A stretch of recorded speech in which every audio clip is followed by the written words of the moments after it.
সবাইকে আজকের ম্যাথ ক্লাসে স্বাগতম। আজকে আমি অঙ্ক করব পঞ্চম শ্রেণীর অধ্যায় 6 ভগ্নাংশের অধ্যায়ের 63 নম্বর পৃষ্ঠা অনুশীলনের 6 খ।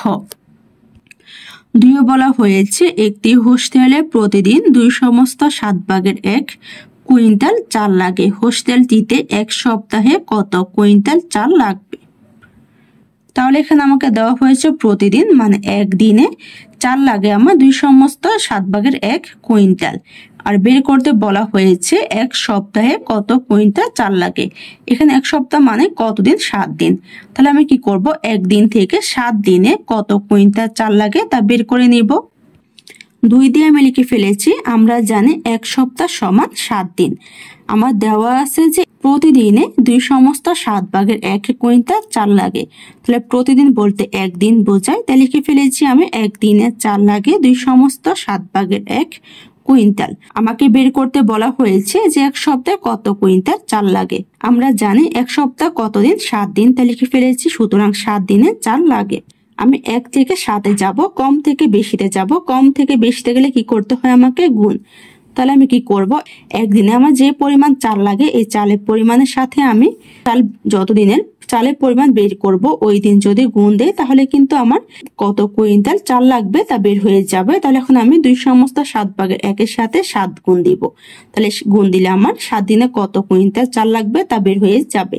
তাহলে কি ফেলবো, 2/7 গুণ হচ্ছে আমার 7।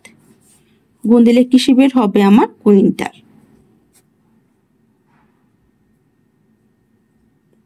তাহলে এখানে হচ্ছে মিশ্র ভগ্নাংশের সাথে পূর্ণ সংখ্যা এখন কি করব? গুণ দেব। তাহলে আমি মিশ্র ভগ্নাংশকে অপকৃত ভগ্নাংশে প্রকাশ করে নিব, কারণ আমার মিশ্র ভগ্নাংশের সাথে কিন্তু পূর্ণ সংখ্যা গুণ দেওয়া যায় না। তাহলে মিশ্র ভগ্নাংশকে অপকৃত ভগ্নাংশে প্রকাশ করার নিয়ম হচ্ছে হর যা আছে আমার তাই থেকে যাবে। তাহলে হর কত? আমার 7।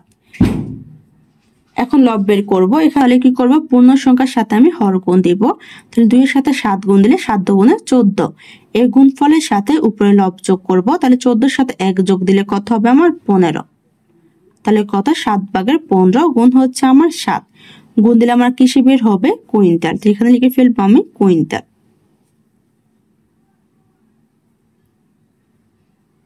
ভগ্নাংশকে আমি পূর্ণ সংখ্যা দিয়ে গুণ দেব। তাহলে এখানে যে পূর্ণ সংখ্যা আছে পূর্ণ সংখ্যাকে আমি ভগ্নাংশ আকারে প্রকাশ করে নিব। তাহলে প্রথমে হচ্ছে ভগ্নাংশ আমার 7/15 গুণ।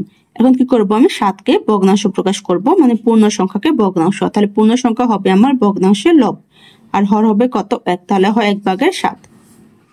এখানে কি হবে? আমার কুইন্টাল।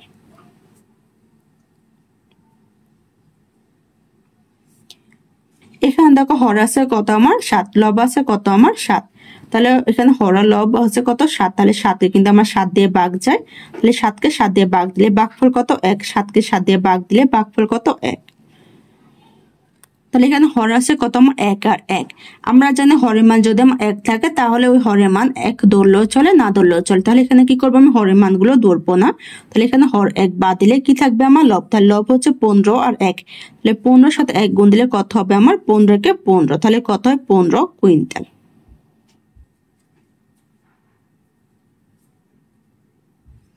আমাদের যখন হরের মান 1 হবে তখন কিন্তু আমরা শুধু তখনই হর ধরবো না, কারণ পূর্ণ সংখ্যাকে যদি আমি ভগ্নাংশে প্রকাশ করি তখন কিন্তু আমি পূর্ণ সংখ্যা নিচে 1 হর লিখে ফেলি। তাহলে এখানে যেহেতু আমার হর 1 আছে তাহলে এখানে কি আমার হর 1 ধরলে হবে, না ধরলে হবে? তাই এখানে আমি হর 1 বাদ দিয়ে পূর্ণ সংখ্যা লিখে ফেলেছি। কারণ আমি যদি এখানে 15কে যদি ভগ্নাংশে প্রকাশ করি তাহলে কিন্তু 15 নিচে আমি হর কিন্তু 1 ধরে নিব, তাই হর 1 না লিখলেও হয়।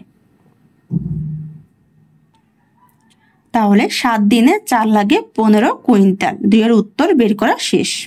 3-এ দেওয়া হয়েছে একটি ধাতব নলের 1 মিটার এর ওজন 3/4 কেজি। নলটির 5/3 মিটার এর ওজন কত কেজি? তাহলে আমাকে দেওয়া হয়েছে 1 মিটারের ওজন 3/4 কেজি। বের করতে বলা হয়েছে 5/3 মিটারের ওজন কত। তাহলে আমি কি করব, 1 মিটার থেকে 5/3 মিটারের ওজন কত তা বের করে নিব। 3 দিয়ে আমি লিখে ফেলেছি 1 মিটারের ওজন 3 সমস্ত 4 ভাগের 1 কেজি। আমাকে বের করতে বলা হয়েছে যে 5 ভাগে 3 মিটারের ওজন কত হবে, তা লিখে ফেলেছি। সুতরাং 5 ভাগে 3 মিটারের ওজন। এখানে 1 থেকে আমি 5 ভাগে 3 এ যাব, তাহলে এখন কি করব, আমি 1 মিটারের ওজনের সাথে কি করব, 5 ভাগে 3 গুণ দিব, তাহলে 5 ভাগে 3 মিটারের ওজন কত হবে তা বের হয়ে যাবে। তাহলে কি ফেলবো আমি 3 সমস্ত 4 ভাগের 1 গুণ হচ্ছে আমার 5 ভাগের 3, গুণ দিলে কিসে বের হবে আমার কেজিতে। এখানে তাহলে হয় মিশ্র ভগ্নাংশ আর প্রকৃত ভগ্নাংশ। আমি কি করব, মিশ্র ভগ্নাংশকে অপ্রকৃত ভগ্নাংশে প্রকাশ করব, কারণ মিশ্র ভগ্নাংশের সাথে আমার প্রকৃত ভগ্নাংশ গুণ দেওয়া যায় না। আমার কিন্তু অপ্রকৃত ভগ্নাংশের সাথে প্রকৃত ভগ্নাংশ গুণ দেওয়া যায়। তাহলে মিশ্র ভগ্নাংশ থেকে অপ্রকৃত ভগ্নাংশ প্রকাশ করার নিয়ম হচ্ছে নিচে হর যা আছে তাই থেকে যাবে। তাহলে হর কত, 4। এখন লব বের করব। হরের সাথে আমি পূর্ণ সংখ্যা গুণ দিব, 3 এর সাথে 4 গুণ দিলে কত হবে, 3 4 12। 12 সাথে আমি উপরে লব যোগ দিব, তাহলে 12 সাথে 1 যোগ দিলে কত হবে আমার 13, গুণ হচ্ছে আমার 5 ভাগে 3, গুণ দিলে কিসে বের হবে আমার কেজি। তাহলে এখানে দেখো হর আর লব কিন্তু আমি কোন সংখ্যা দিয়ে ভাগ দিয়ে লঘিষ্ঠ আকার প্রকাশ করতে পারবো না, তো এখানে আর আমি ভাগ দিয়ে লঘিষ্ঠ আকার প্রকাশ করব না। তো এখানে ভগ্নাংশের সাথে এখন ভগ্নাংশ গুণ দেবো। তাহলে ভগ্নাংশের সাথে ভগ্নাংশ গুণ দেওয়ার নিয়ম হচ্ছে হরের সাথে হর গুণ হবে, লবের সাথে লব গুণ হবে। হর হচ্ছে আমার 4 গুণ 5, লব হচ্ছে আমার 13 গুণ 3, গুণ দিলে কিসে বের হবে আমার কেজি। এখন গুণ দিয়ে মান বের করে নেব। 4 5 কত 20, তার সাথে 3 গুণ দিলে কত হবে আমার 39, তাহলে হয় 20 ভাগের 39 কেজি। এখানে দেখো 1 মিটার ওজন আমার কিসে ছিল, মিশ্র ভগ্নাংশে, আর এখানে 20 ভাগের 39 হচ্ছে আমার অপ্রকৃত ভগ্নাংশ। তাহলে কিন্তু আমি অপ্রকৃত ভগ্নাংশ থেকে মিশ্র ভগ্নাংশে প্রকাশ করতে পারি। অপ্রকৃত ভগ্নাংশ থেকে মিশ্র ভগ্নাংশ প্রকাশ করে নিব। তাহলে অপ্রকৃত ভগ্নাংশ থেকে মিশ্র ভগ্নাংশ প্রকাশ করার নিয়ম হচ্ছে নিচে হর যা আছে তাই থেকে যাবে। তাহলে হর কত 20। এখন পূর্ণ সংখ্যা ধরে নিব। আমি দেখবো যে হর আমার লবের মধ্যে কয়বার যায়, তাহলে 20 এর নামটা পড়বো যে 39 এর মধ্যে কয়বার যাবে, একবার। তাহলে 1 হচ্ছে আমার পূর্ণ সংখ্যা, 1 এর সাথে 20 গুণ দিলে 20 একে 20 হবে, 20 সাথে কত যোগ দিলে 39 হবে আমার 19, তাহলে এই 19 হচ্ছে আমার লব। তাহলে কত, 1 সমস্ত 20 ভাগের 19 কেজি। বা তোমরা যদি চাও হর দিয়ে লবকে ভাগ দিও কিন্তু মিশ্র ভগ্নাংশ প্রকাশ করতে পারবে। তখন কি করবো, আমি হর দিয়ে লবকে ভাগ দিব। তাহলে হর হচ্ছে 20, লব হচ্ছে 39। 20 আমার 39 এর মধ্যে কয়বার যাবে, একবার। একবার খেলে কত হবে, 20 একে 20। 39 থেকে 20 বিয়োগ দিব, তাহলে কত হবে আমার বিয়োগফল 19। এই 19 হচ্ছে ভাগশেষ, ভাগশেষ 19 হচ্ছে আমার লব। আর এখানে ভাগফল 1 হচ্ছে আমার পূর্ণ সংখ্যা, আর হর যা আছে তাই থেকে যাবে। তাহলে 5 ভাগে 3 মিটারের ওজন 1 সমস্ত 20 ভাগের 19 কেজি। 3 এর উত্তর বের করা শেষ। 4 দেওয়া হয়েছে 1 ডেসিলিটার রং দ্বারা 9 ভাগের 8 বর্গ মিটার রঙিন করা যায়। 8 ভাগের 5 ডেসিলিটার রং দ্বারা কত বর্গ মিটার রঙিন করা যাবে। তাহলে দেওয়া হয়েছে 1 ডেসিলিটার রং দ্বারা 9 ভাগের 8 বর্গ মিটার রঙিন করা যায়, আর বের করতে বলা হয়েছে 8 ভাগের 5 ডেসিলিটার দ্বারা কত বর্গ মিটার রঙিন করা যাবে। তাহলে আমি 1 ডেসিলিটার থেকে 8 ভাগের 5 ডেসিলিটার দ্বারা কত বর্গ মিটার রঙিন করা যাবে তা বের করে নিব। 4 দিয়ে আমি লিখে ফেলেছি 1 ডেসিলিটার রং দ্বারা রঙিন করা যায় 9 ভাগের 8 বর্গ মিটার। বের করব 8 ভাগের 5 ডেসিলিটার দ্বারা কত বর্গ মিটার রঙিন করা যায়। তা লিখে ফেলেছি, সুতরাং 8 ভাগের 5 ডেসিলিটার রং দ্বারা রঙিন করা যায়।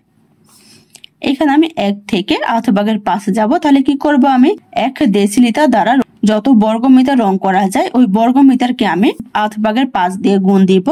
গুণ দিলে আমার 8 ভাগের 5 ডেসিলিটার দ্বারা কত বর্গ মিটার রঙিন করা যাবে তা বের হয়ে যাবে। তাহলে লিখে ফেলবো 9 ভাগের 8 গুণ হচ্ছে আমার 8 ভাগের 5, গুণ দিলে আমার কিসে বের হবে, বর্গ মিটারে। লিখে ফেলবো বর্গ মিটার। তাহলে এখানে ভগ্নাংশের সাথে ভগ্নাংশ গুণ দিব। এখানে দেখো এই ভগ্নাংশগুলোর এখানে কিন্তু হর আর লব কিন্তু আমার 8 আছে, তাহলে 8 কে কিন্তু আমার 8 দিয়ে ভাগ যায়। তাহলে কি করবো, এখন আমি হিসাবের মধ্যে ভাগ দিয়ে লঘিষ্ঠ আকার প্রকাশ করে নিব। তাহলে 8কে 8 দিয়ে ভাগ দিলে ভাগফল কত 1, 8কে 8 দিয়ে ভাগ দিলে ভাগফল কত 1। এখানে আর কিন্তু কোনো সংখ্যাতে হরলবকে ভাগ যায় না। ভগ্নাংশের সাথে আমি ভগ্নাংশ গুণ দিব, তাহলে ভগ্নাংশের সাথে ভগ্নাংশ গুণ দেওয়ার নিয়ম হচ্ছে হরের সাথে হর গুণ হবে, লবের সাথে লব গুণ হবে। তাহলে এখানে ভাগ করা শেষে আমার হরে আছে 9 গুণ 1 আর লব আছে আমার 1 গুণ 5। গুণ দিলে কিসে বের হবে আমার বর্গ মিটার, তাহলে কি ফেলবো আমি বর্গ মিটার। এখন গুণ দিয়ে গুণফল বের করে নিব। 9 সাথে 1 গুণ দিলে 9 কে 9, 1 সাথে 5 গুণ দিলে 5 কে 5, তাহলে কত 9/5 বর্গ মিটার। তাহলে 8/5 ডেসিলিটার রং দ্বারা রঙিন করা যায় 9/5 বর্গ মিটার। 4-এর উত্তর বের করা শেষ। আজকের ক্লাসটি এখানে শেষ। সবাইকে দেখার জন্য ধন্যবাদ। যদি আমার ক্লাসটি তোমাদের কাছে ভালো লেগে থাকে একটা সাবস্ক্রাইব করে দিও। ধন্যবাদ।